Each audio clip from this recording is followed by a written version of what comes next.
হাসপাতালে senior consultant এবং chief ডক্টরের কেবিনে শীতাতপ নিয়ন্ত্রিত শান্ত পরিবেশে হাত দুটি পেছনে বেঁধে সোজা হয়ে দাঁড়িয়ে আছে মেহুল।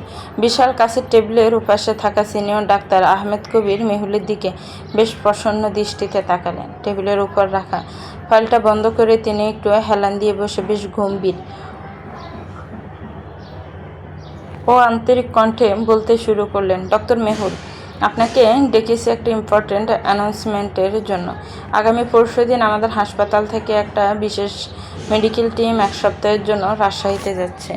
সেখানে একটা বেশ বড়সড় প্রি মেডিকেল ক্যাম্পেইনের আয়োজন করা হয়েছে, যেখানে দূর দূরান্তের দুস্থ সাধারণ মানুষদের বিনামূল্যে চিকিৎসা দেওয়া হবে। মেহুল শান্ত মনে কথাগুলো শুনছিল। সিনিয়র ডাক্তার একটু থেমে মৃদু হেসে আবার যোগ করলেন, আপনার পেশাদারিত্ব, কাজের প্রতি নিষ্ঠা আর ইমার্জেন্সিতে দ্রুত সিদ্ধান্ত নেওয়ার ক্ষমতা আমি গত কয়েকদিনে শুনেছি এবং নিজে বেশ গভীরভাবে পর্যবেক্ষণ করেছি। তাই আমি ব্যক্তিগতভাবে চাই আপনিও আমাদের সাথে এই মেডিকেল টিমের অংশ হয়ে এই ফ্রি ক্যাম্পে আমাদের সাথে যোগ দিন। আপনার মতো একজন ডেডিকেটেড ডক্টর এই টিমে থাকাটা আমাদের সবার জন্য খুবই প্লাস পয়েন্ট হবে।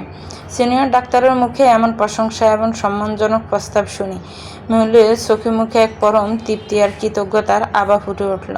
একজন ডাক্তারের কাছে মানুষের সেবা করার সুযোগ পাওয়াটাই তো সবচেয়ে বড় প্রাপ্তি।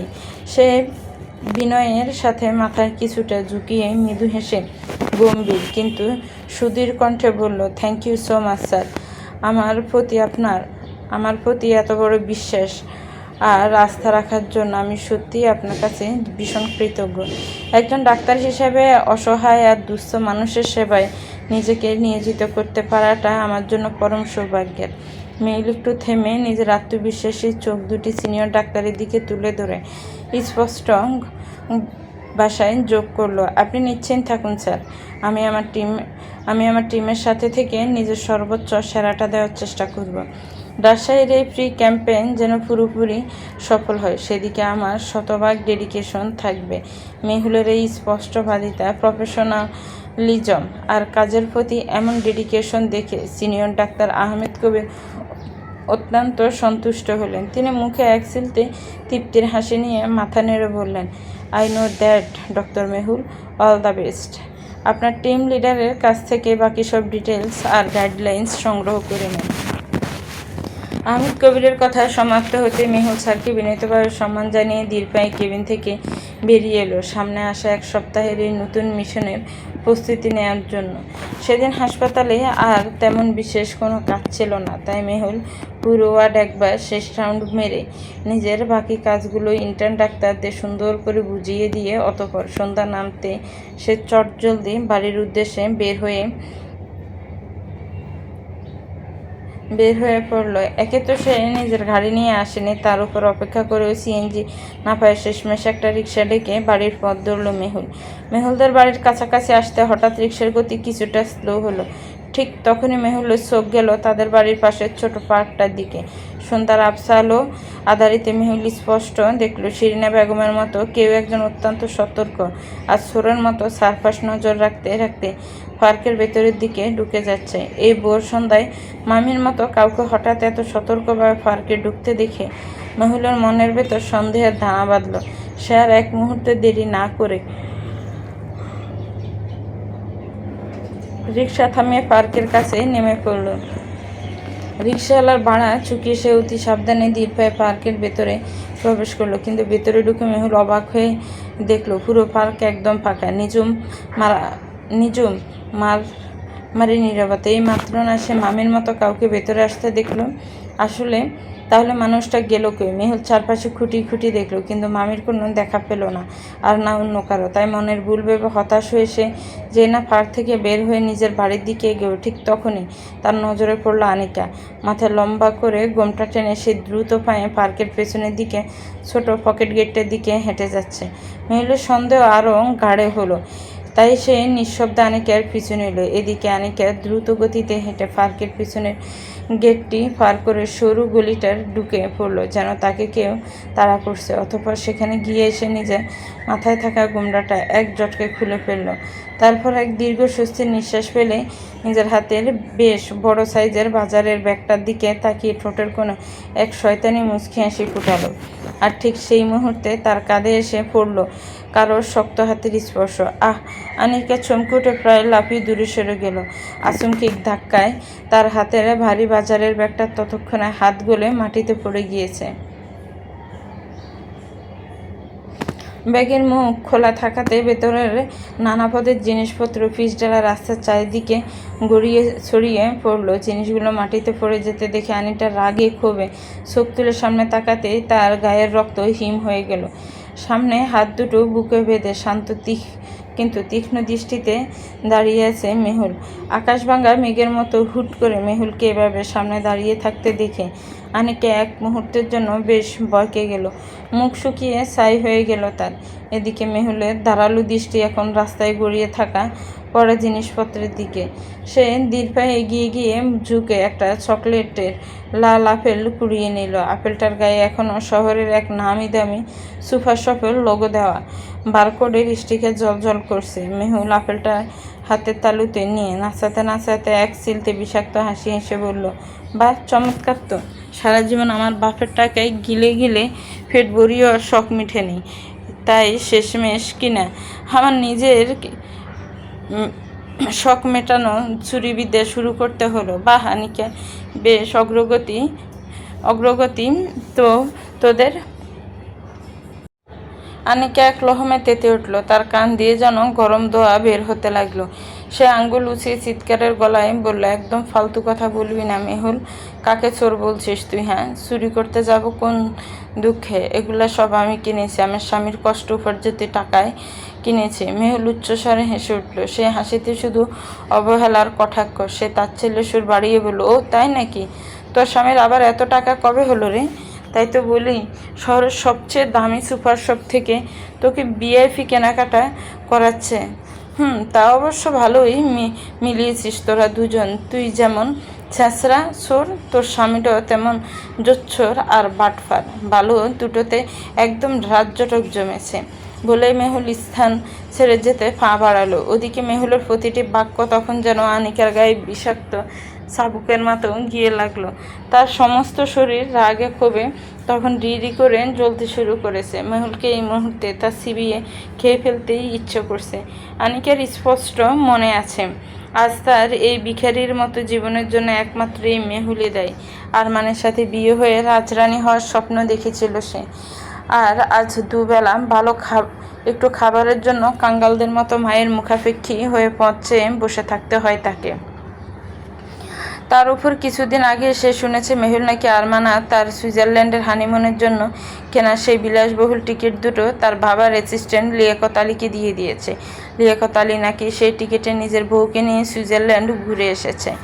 এই খবরটা জানার পর থেকে মেহুলের প্রতি আনিকার ক্ষোভ ও ঘৃণা হাজার গুণে বেড়ে গিয়েছিল।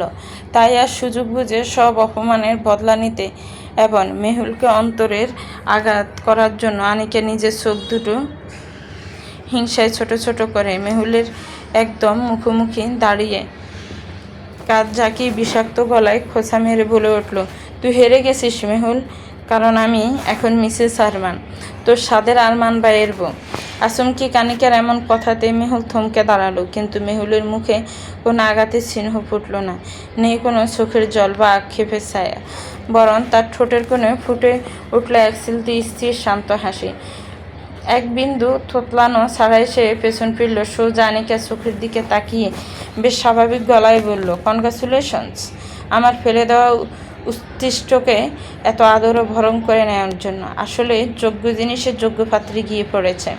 মেহুলের এই চরম শান্ত ভাব দেখে আনিকার ভেতরের অহংকার যেন ধাক্কা খেল। দাঁত কটমট করে উঠে মেজাজ হারিয়ে তাচ্ছিল্যের সুর আরও বাড়িয়ে আনিকা বলল, কী রে, খুব হিংসা হচ্ছে তাই না? হওয়াটাই স্বাভাবিক।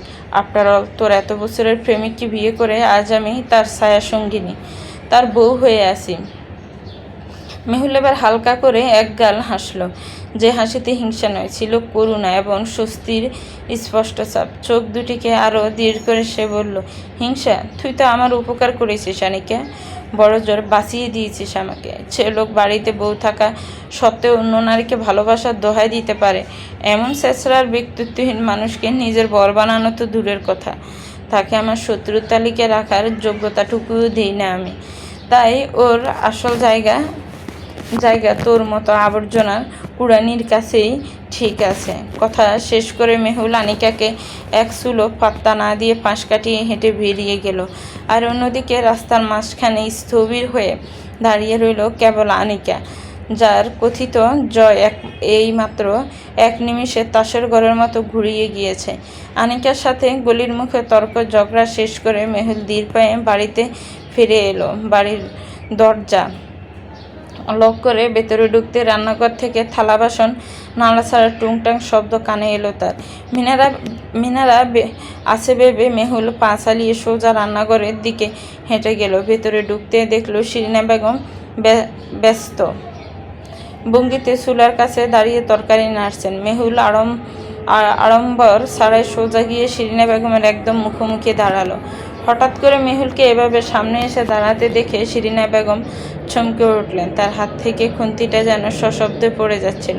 তিনি নিজেকে সামনে নিয়ে মুখে একটা কৃত্রিম হালকা হাসি ফুটিয়ে বললেন, কখন এলে মেহুল? খেয়ালই করিনি মা, কিছু লাগবে তোমার? চা করে দেব? মেহুলও পাল্টা একসেলতে হাসলো, যে হাসির পিছনে লুকিয়ে আছে দাঁড়ালো তীক্ষ্ণতা। সে অতি শান্ত গলায় বলল, এসেছি তো তখনই মামি, যখন আপনি পার্কে খাবার ডেলিভারির কাজ সারতে গিয়েছিলেন, কিন্তু সেখানে তো সুযোগ হলো না, তাই ভাবলাম এখন একটু সামনাসামনি দেখা করে নিই। আচমকিক মেহুলের মুখে এমন স্পষ্ট কথা শুনে শিরিনা বেগমের মুখে কৃত্রিম হাসি নিমিষেই উবে গেল। তার বুকের ভেতর ধক করে উঠল। তিনি চরম আতঙ্কে তোতলাতে বললেন, কিসের কথা বলছো মা? কিসের পার্ক? আমি তো কোথাও যাইনি, বিকেল থেকে তো রান্নাঘরেই আছি। এতক্ষণ মেহুলের চোখ মুখে হালকা ভাব থাকলো, এবার তার অভিব্যক্তি এক মুহূর্তে কঠিন ও বরফ শীতল হয়ে উঠল। সে শিরিনা বেগমের আরও কিছুটা কাছে ঝুঁকে একদম নিচু ও ফিসফিসানো অথচ ভয়ঙ্কর কণ্ঠে বলল, আমার সামনে একদম বানিয়ে মিথ্যা বলবেন না মামি। আপনি হয়তো ভুলে গেছেন, আমাদের এই পুরো বাড়ির আর এরিয়ার চারপাশে আর ঢোকার মুখে সিসি ক্যামেরা লাগানো আছে। আপনি কখন বের হয়েছেন, হাতে কী ছিল, আর পার্কে কার সাথে দেখা করেছেন, সব কিছুই কিন্তু রেকর্ড হয়ে গেছে। মেহুলের মুখে সিসি ক্যামেরার নাম শুনতে শিরিনা বেগম যেন পুরো জমে পাথর হয়ে গেলেন। তার মুখ থেকে আর কোনো শব্দ ফুটল না। সত্যি তো, তিনি এই সিসিটিভি ক্যামেরার কথা বেলামুন ভুলে বসেছিলেন। ছুরির ফাঁদ যে এভাবে তার নিজের গলাতে আটকে যাবে তা তিনি স্বপ্নেও ভাবেননি। এদিকে মেহুল শিরিনা বেগমকে একটু দেখল, এতপর এবার তার কণ্ঠে আরও তেজ ও ক্ষোভ ঢেলে কঠিন চোখে শিরিনা বেগমের দিকে তাকালো। তার প্রতিটি শব্দ যেন চাবুকের মতো গিয়ে আঘাত করতে লাগলো মামির গায়ে। মেহুল বরফ শীতল গলায় স্পষ্ট উচ্চারণে বলল, আমার মামা যদি আজ অসুস্থ হয়ে হুইলচেয়ারে বন্দি না থাকতেন, তবে বহু আগে আপনাকে আপনার ওই কুপুত্র আর মেয়ের মতো এই বাড়ি থেকে লাথি মেরে বের করে দিতাম, কারণ আপনারা মা মেয়ে দুটোই সমান বিশ্বাসঘাতক। কথাটা শেষ করে মেহুলের ঠোঁটের কোণে এক তাচ্ছিল্যের হাসি ফুটে উঠল। সে সামান্য ঝুঁকে মামির চোখের দিকে তীক্ষ্ণ দৃষ্টি রেখে ধীর কণ্ঠে যোগ করল, তবে আপনার হাবভাব দেখে তো মনে হচ্ছে আপনার বুঝি মামা আর নিজের ছোট মেয়ে মিথিলার প্রতিও কোনো টান নেই। টান থাকলে অন্তত নিজের স্বার্থের জন্য এই বাড়ির সাথে এত বড় বেইমানি করতেন না। আশা করি ভুলে যাননি, মিথিলার পড়াশোনা থেকে শুরু করে সব খরচ এখনও আমরাই বহন করছি।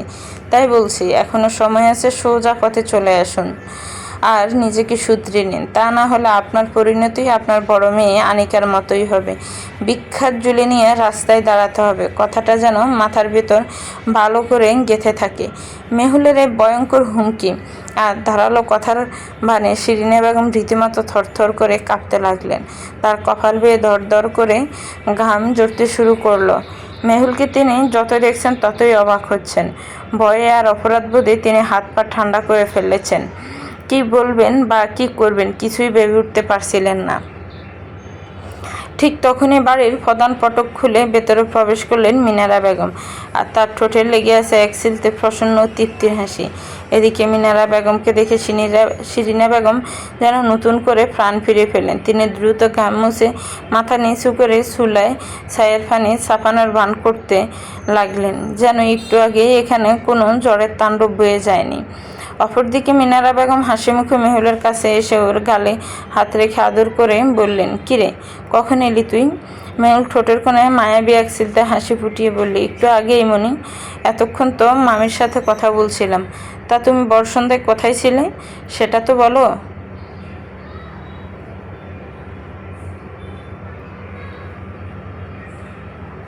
মেহুলের প্রশ্নে মিনারা বেগমের মুখের হাসি যেন আরও একটু প্রশস্ত হয়ে উঠল। বেশ উৎফুল্ল কণ্ঠে তিনি বললেন, আমাদের প্রতিবেশী প্রতিমাদি আছে না, ওনার ছেলে অর্ণব তো চিনিস? মেহুল হালকা মাথা নেড়ে বলল, হ্যাঁ চিনেছি। তা কি হয়েছে ওনার? বাচ্চার বাবা হচ্ছে রে। মিনারা বেগম যেন আনন্দ চেপে রাখতে পারছেন না। এই তো সেদিনের কথা, মনে হয় এই কিছুদিন আগে তোর সাথে খেলতে এসে মিনারের কাছে মায়ের খেয়ে নালিশ করতে আসতো। পুরো গার্ডেন চেঁচামেচি করে মাথায় তুলতো। সেই ছোট অর্ণব নাকি আজ বাবা হচ্ছে।